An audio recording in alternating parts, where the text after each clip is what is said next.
In this video, we are going to talk about car manufacturers with a one-hit wonder. So before starting, please like this video and subscribe to this channel for future updates. The music industry is rife with one-hit wonders. But this phenomenon of short-lived, never-to-be-made items isn't limited to radio and recordings. Also in the automobile business, the results are frequently impressive and sought after long after the one-hit wonder hit the streets. Here are 5 vintage muscle car one-hit wonders to keep an eye out for. Number 5. 1970 Plymouth AAR Cuda. Last but not least on our list is the 1970 Plymouth AAR Cuda, which isn't surprising given our race-oriented list.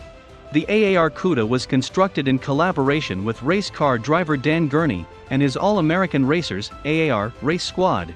The AAR Cudas had to be factory built in order for Gurney to compete them in the SCCA Trans-Am Series.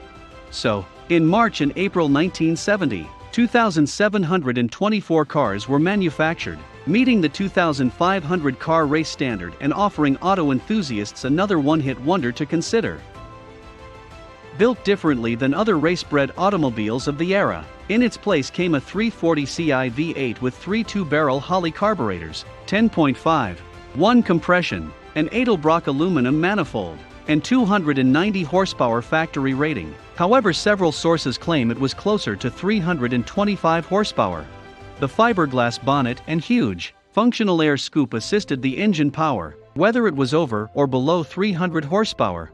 Of course, the 305 Ci V8 putting out 440 horsepower in the race cars was far superior. The production car also had front and rear